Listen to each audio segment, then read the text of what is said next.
மக்கள் அனைவருக்கும் வணக்கம். நம்ம இன்னைக்கு எதை பற்றி பேச போகிறோம் அப்படின்னு பார்த்தீங்கன்னா, ஈரானும் அமெரிக்காவும் போர் தொடுத்துக்கிட்டு இருக்கு. அந்த போர் வந்து ஈரானும் இஸ்ரேலும் தான் போர் ஸ்டார்ட் பண்ணது. ஆனால் இப்போ வந்து ஈரானும் அமெரிக்காவும் போர் தொடுத்துக்கிட்டு இருக்கு. இந்த போர் சூழல் காரணமாக இந்தியாவில் எரிபொருள் பற்றாக்குறை ஏற்பட்டிருக்கு. அதை பற்றி தான் நம்ம இன்னைக்கு பார்க்க போகிறோம். வாங்க பார்ப்போம்.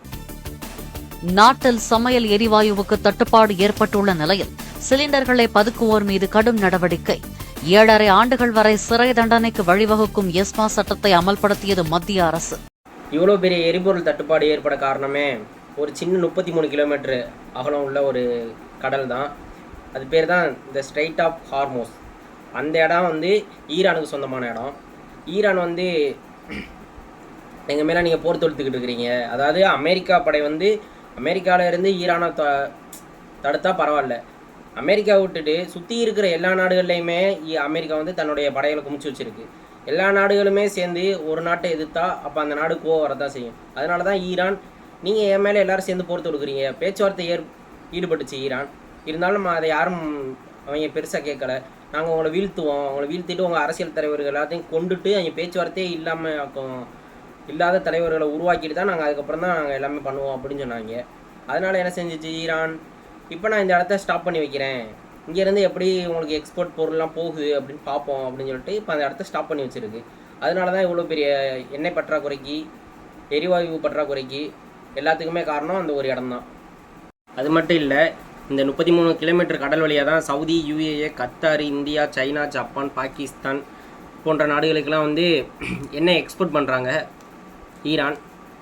இப்போ ஈரான் மேலே போர் தொடுத்தாச்சு, அந்த இடத்தையும் ஈரான் ஸ்டாப் பண்ணி வச்சிருச்சு. இன்னும் எப்படி எக்ஸ்போர்ட் பண்ண முடியும்? பண்ண முடியாது. அப்போ கண்டிப்பாக எல்லா நாடுக்குமே எக்கனாமி பாதிக்கப்படும். கிட்டத்தட்ட இன்னும் ஒரு 4 நாள் வரைக்கும் தான் சமைக்கிறதுக்கு, அதாவது ஹோட்டல், பெரிய பெரிய அந்த பில்டிங்ஸ், அதை எப்படி சொல்லலாம், அந்த தொழில் நிறுவனங்கள்லாம் சமைக்கிறதுக்கே இன்னும் ஒரு 4 நாள் தான் சிலிண்டர் இருக்கும் அப்படின்ற மாதிரி தான் எல்லோரும் பேசிக்கிட்டு இருக்கிறாங்க. ஆனால் அது என்னன்னு தெரில, இன்னும் உண்மையாக பொய்யா அப்படின்றதே இன்னும் தெரில. தமிழ்நாட்டில் இன்னும் 3 வாரங்களுக்கு தேவையான வீட்டு உபயோக சிலிண்டர்கள் மட்டுமே உள்ளன. தட்டுப்பாட்டை தடுக்க நடவடிக்கை எடுக்குமாறு பிரதமர் மோடிக்கு முதலமைச்சர் மு.க.ஸ்டாலின் கடிதம்.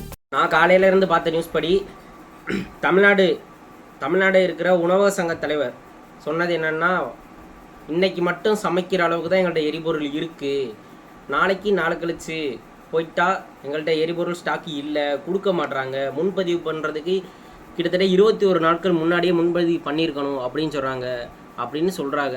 ஆனால் மத்திய அரசு என்ன சொல்லுதுன்னா, இல்லை அப்படிலாம் எதுவுமே இல்லை, இது சொல்கிறது வதந்தி தான் பரவிக்கிட்டு இருக்குது அப்படின்னு மத்திய அரசு சொல்லுது. என்னன்னு தெரில, பொறுத்திருந்து தான் பார்க்கணுன்னு நினைக்கிறேன். இருந்தாலும் என்ன தான் நீங்கள் சொன்னாலும் எக்கனாமி ரீதியாக இந்தியா கண்டிப்பாக அடிப்படுறது தான் உறுதி தான். சமாளிப்பது பற்றி ஹோட்டல் உரிமையாளர்களுடன் தமிழக அரசு இன்று ஆலோசனை. எரிவாயுவிற்கு பதிலாக மாற்று வழியை கையாளுவது பற்றி கூட்டத்தில் விவாதிக்க திட்டம். இப்போ எல்பிஜி தட்டுப்பாடு ஏற்பட்டுருச்சு, அதுக்கடுத்து பெட்ரோல் டீசல் தட்டுப்பாடு ஏற்படும். அப்போது என்ன செய்யும்? இதனால் தமிழ்நாடு மட்டும் இல்லை, எல்லா மாநிலங்களுமே பாதிக்கப்படுறதுனால எக்ஸ்போர்ட் டிபார்ட்மெண்ட் கண்டிப்பாக பாதிக்கப்படும். எக்ஸ்போர்ட் டிபார்ட்மெண்ட்னா என்னென்னா, அத்தியாவசிய பொருட்களை கொண்டு வந்து சேர்க்குது பாருங்கள், காய்கறி, பால், மெடிசன், இந்த மாதிரி கொண்டு வந்து சேர்க்கும் போது அந்த வண்டியில் டீசல் இருந்தால் கொண்டு வந்து சேர்க்கும். சரி, டீசல் இல்லை, 1000 ரூபா கொடுக்குற வேண்டிய இடத்துல 1500 கொடுத்து தான் அந்த வண்டி கிளம்புவோம் அப்படின்ற போகும்போது 1500 கொடுத்து வாங்குவான் மக்கள், அந்த பொருளை வாங்குவானா இவங்க. அப்போ எரிவாயு தட்டுப்பாட்டால் ஹோட்டல்களில் பழையபடி விறகு கட்டைகளுக்கு மாற வேண்டிய நெருக்கடி.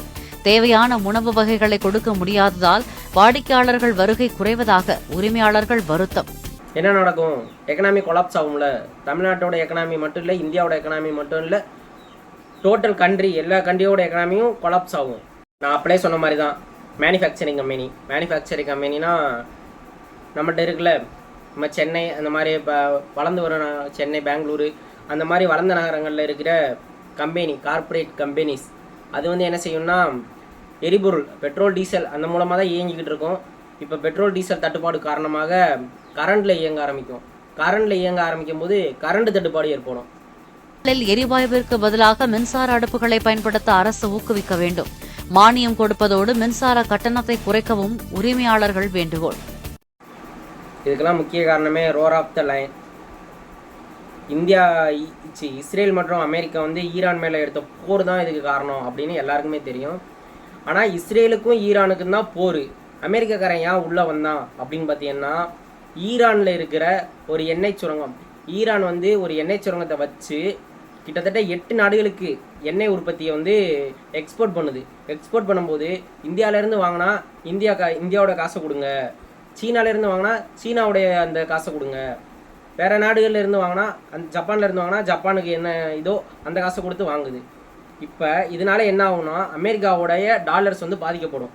ஸோ அமெரிக்காக்காரன் என்ன பண்ணுறான்னா, நீ எப்படி எல்லா நாட்டு காசையும் வச்சு வாங்கி இது பண்ணலாம், உன்னோடைய பொருட்களை எக்ஸ்போர்ட் பண்ணலாம், அப்படிலாம் பண்ணக்கூடாது, ஏன் டாலரை தான் நீ வந்து யூஸ் பண்ணணும் அப்படின்னு சொல்லிட்டு தான் இப்போ வந்து ஈரான் மேலே போர் தொடுத்துருக்கான். ஆனால் அதுக்கு தான் சிம்பிளாக ஒரு காரணம் சொல்கிறாங்க, ஈரான் வந்து நியூக்ளியர் வெப்பன் ரெடி பண்ணுறாங்க, அதனால தான் நான் போர் தொடுத்தேன் அப்படின்னு.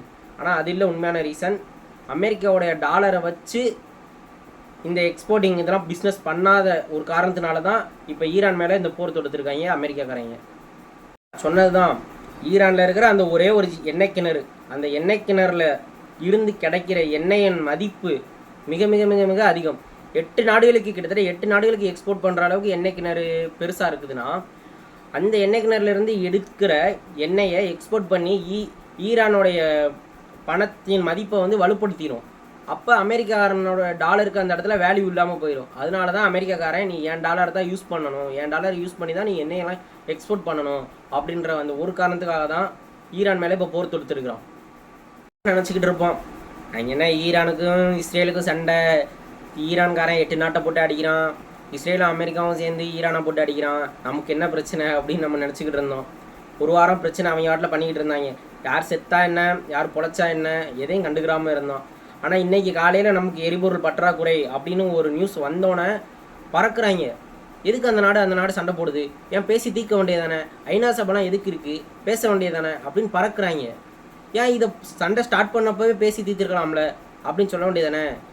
எங்கேயோ போடுற குண்டு அது எங்கேயோ போடுற குண்டு நம்ம மேலே வந்து விழுந்தா நமக்கு வலிக்குது. ஏன் அவங்க மேலே அவங்க போட்டுக்கிட்டு இருந்தால் நமக்கு வலிக்காது. ஏன் இதை ஒரு வாரத்துக்கு முன்னாடியே இந்த பேச்சுவார்த்தை நடத்துறதுக்கு எல்லாமே பண்ணியிருக்கலாம்ல. பேச்சுவார்த்தை நடத்துது, ஈரான் மன்னிப்பு கேட்டுருச்சு, 8 நாடுகள்கிட்ட மன்னிப்பு கேட்டுருச்சு, நான் பண்ண தப்பு தான், நீங்கள் அமெரிக்காவில் இருக்கிற அமெரிக்காவுடைய ஆயுதங்களையும் அமெரிக்காவுடைய படை வீரர்களையும் ஆர்மி சோல்ஜரையும் உங்கள் நாட்டை விட்டு வெளியேற்றுங்க, வெளியேற்றிட்டா நான் அந்தந்த நாட்டை தாக்க மாட்டேன் அப்படின்னு சொல்லி ஈரான் சொல்லிருச்சு. சொன்னதுக்கு அமெரிக்கா என்ன சொல்லியிருக்கு, அப்படிலாம் பண்ண முடியாது, ஈரான்ற ஒரு நாட்டை அழிச்சிட்டு அங்கே இருக்கிற அரசியல்வாதி தலைவர்கள் எல்லாரையும் கொண்டுட்டு நாங்களே இந்த நாட்டை கைப்பற்றிக்கிடுவோம், இதுதான் முடிவு அப்படின்னு சொல்லியிருக்கு. இதில் இருந்து என்ன தெரியுது, அமெரிக்கா வந்து ஒரு ஒரு வெறி பிடிச்சி தெரியுது, சண்டை சண்டை சண்டை சண்டை தான். ஆனால் அமெரிக்கா தலைவர் பதவி இருக்கும்போது என்ன சொல்லியிருக்கிறாருன்னா, இனிமேல் எந்த நாட்டுக்குள்ளேயும் சண்டை வரக்கூடாது, சண்டை வராமல் தடுப்போம் அப்படின்னு சொல்லி தான் வாக்குறுதி கொடுத்துருக்காரு. ஆனால் அவர் வந்தோடனே சண்டை. ஈரான்ற ஒரே ஒரு சின்ன நாட்டை போட்டு இத்தனை நாடு சேர்ந்து அடிக்குது. ஆனால் அதையும் சப்போர்ட் பண்ணிக்கிட்டு ரொம்ப பேர் அமெரிக்கா தான் பரவாயில்ல, எல்லா நாட்டுக்கு போய் சப்போர்ட் பண்ணுதுன்னு சொல்லி இருக்கிறாங்க. ஆனால் இந்த முழுக்க இந்த சண்டையெல்லாம் காரணமே அமெரிக்காக்காரன் தான்.